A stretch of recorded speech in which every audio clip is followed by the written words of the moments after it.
the polarization in the United States with Mr. Trump are people who have lost their manufacturing jobs, right? It's the collapse of US manufacturing that has left a huge number of people in the United States and in India and in Europe without jobs.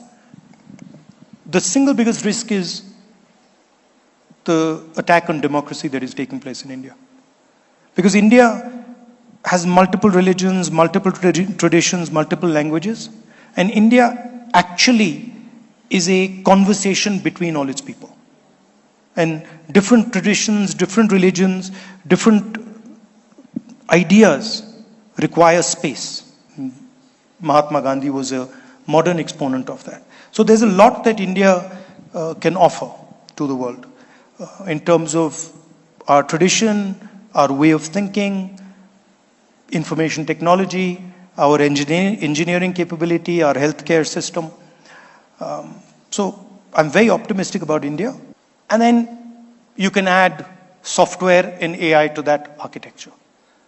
And so the entire battle that is taking place, the geopolitical battle, is about who's going to manage this transition from the internal combustion engine to the electric motor. So I believe most of you here are engineering students. Is that correct? Is that fair? Yeah. So I'll start with the mix of geopolitics and engineering, because that's what is going on today.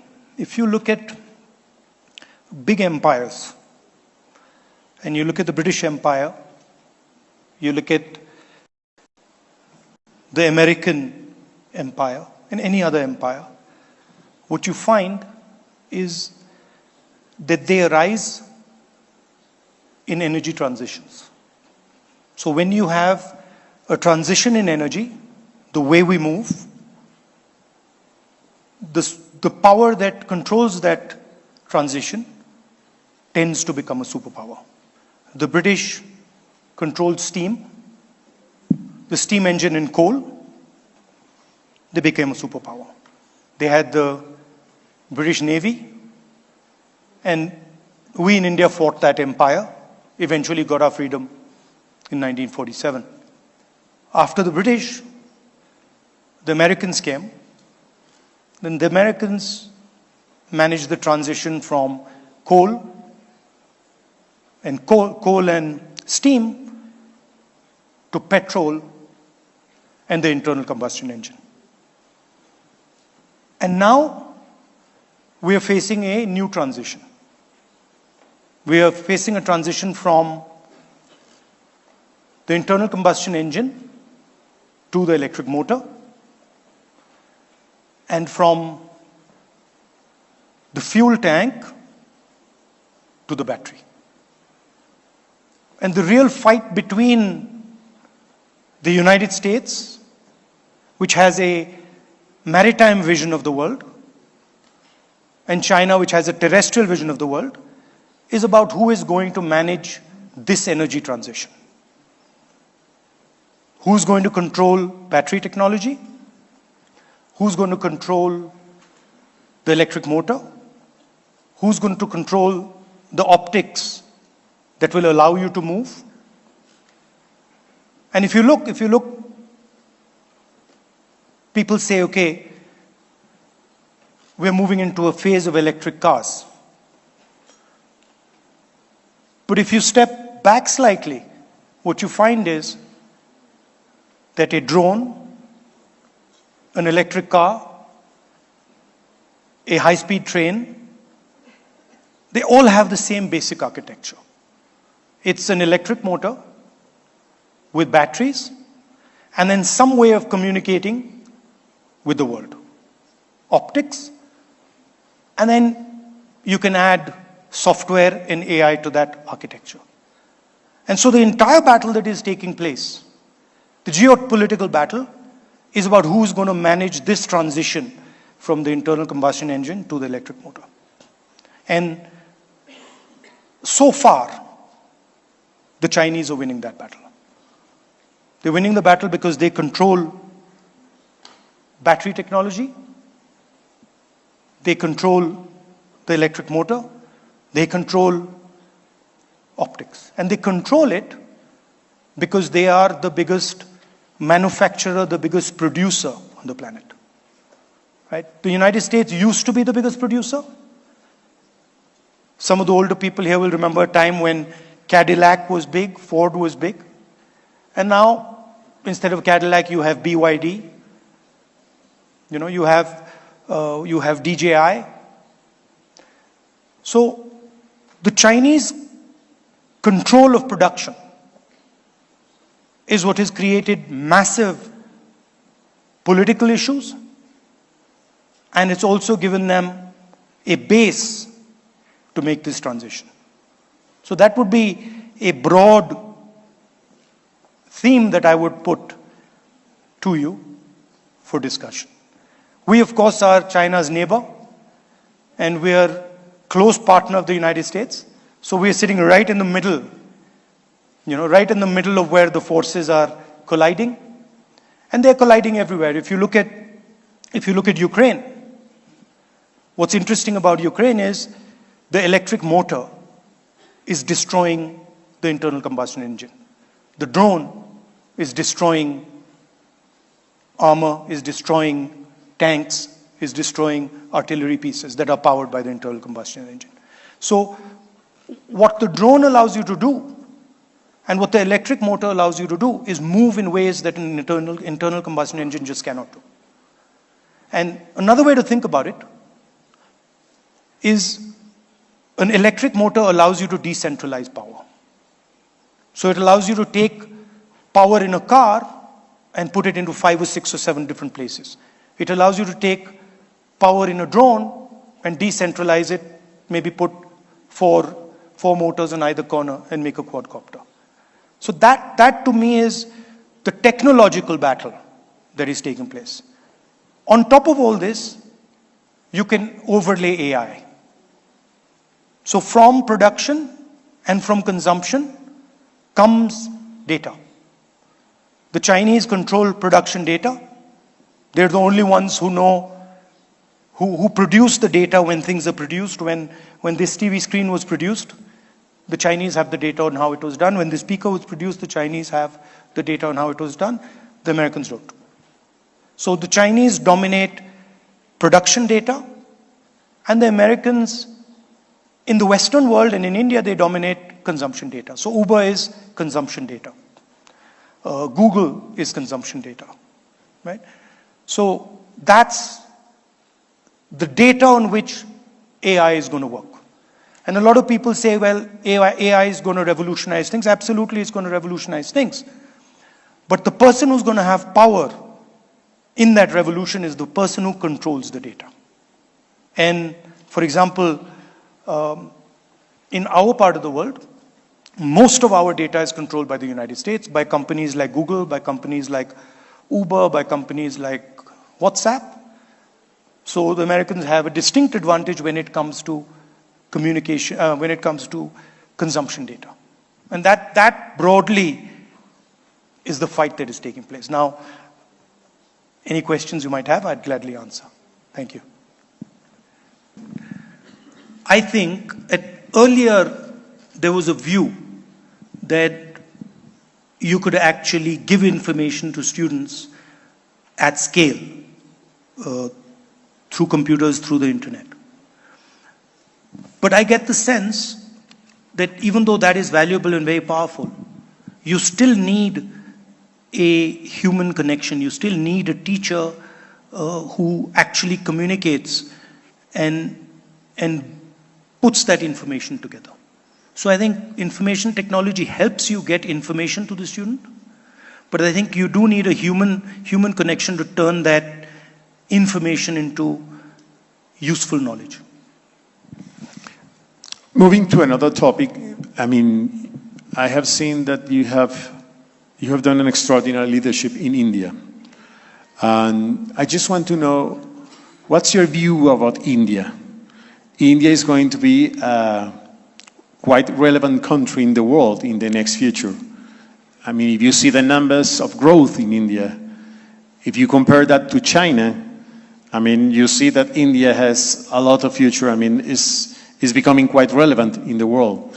So what's your view about India, and what are the kind of things that you are saying in India in order to have that leadership in the world? I think, of course, India has tremendous potential. It's 1.4 billion people, the size, bigger than China now in terms of population. But India is a completely different system than China. So whereas China is very centralized, uniform, India is decentralized and has multiple languages, multiple cultures, multiple traditions, multiple religions. So India is a much more complex system, and India's strengths, which exist, are not necessarily China's strengths. They're different. So they're big systems, but they're different and they operate differently. India also has a very old tradition, spiritual tradition, and a thought system. Very profound and old ideas that are very useful in today's world. The idea of non-violent political action comes from deep within Indian tradition. Mahatma Gandhi was a modern exponent of that. So there's a lot that India can offer to the world in terms of our tradition, our way of thinking, information technology, our engineering capability, our healthcare system. So I'm very optimistic about India. But at the same time, there are also fault lines within the Indian structure. There are risks that India has to overcome. Which are those risks that you see? The single biggest risk is the attack on democracy that is taking place in India. Because India has multiple religions, multiple traditions, multiple languages, and India actually is a conversation between all its people. And different traditions, different religions, different ideas require space. And that the best method for creating that space is the democratic system. And currently there is a wholesale attack on the democratic system in India.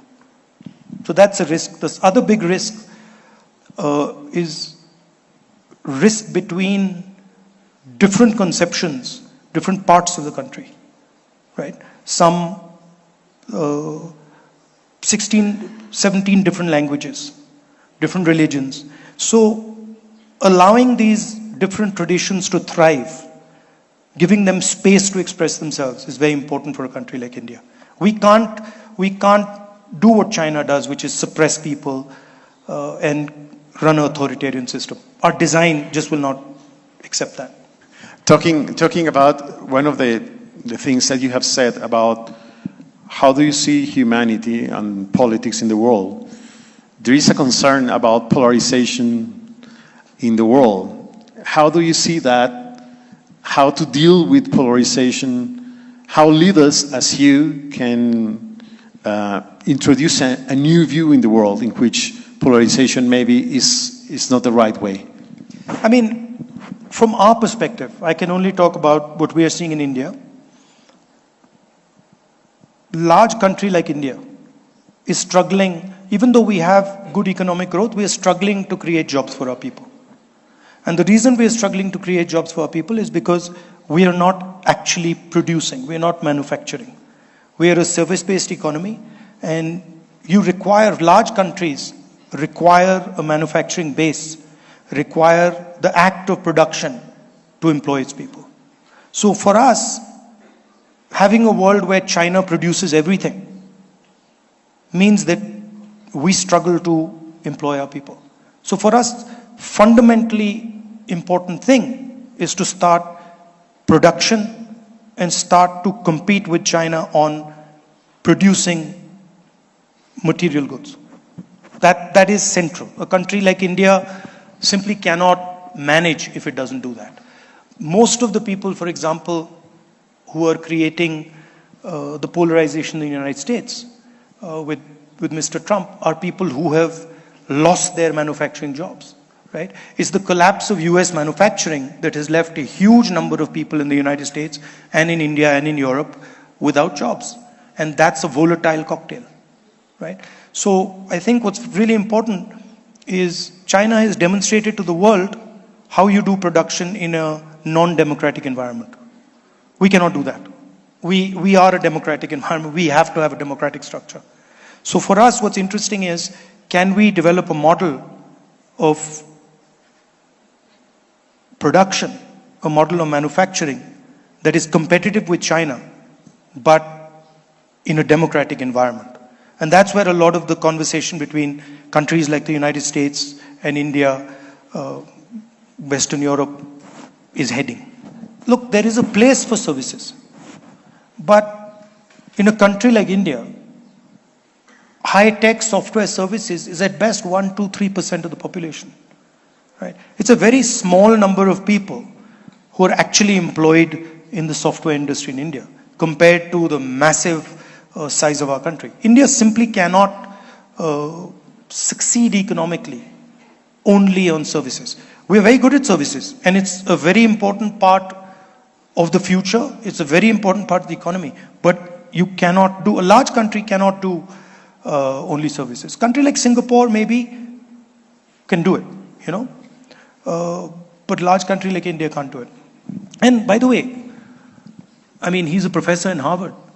He's finding out that America can't do it, right? Because the levels of polarization that America is facing are not sustainable. And the entire political conversation in America, what Mr. Trump is proposing is a return to manufacturing, which I don't believe is possible for them, right? But that's what Mr. Trump is proposing. And pretty much any country now will tell you, big country will tell you that, look, having a world where China is the only producer is seriously problematic for us. Health and education are places where AI is going to play a very powerful role. But I also feel that in a country like India, simply privatizing healthcare and education doesn't work. We've tried it, and it doesn't work. Because you cannot give healthcare and education service to the poorest part of your population if your system is fully privatized, right? So, at least myself and our party believe in solid government support for education and healthcare. By the way, what's not known is that India's top performing education universities are all public sector. They're all government. So the famous IITs, these are government universities, right? IIM, IIT, they're all government. So Indian public education, Indian public higher education has been a big success. India hasn't done so well. Well, a lot of states in India haven't done so well in the primary education sector. Some states have done very well. But a large number of our successes in education are government.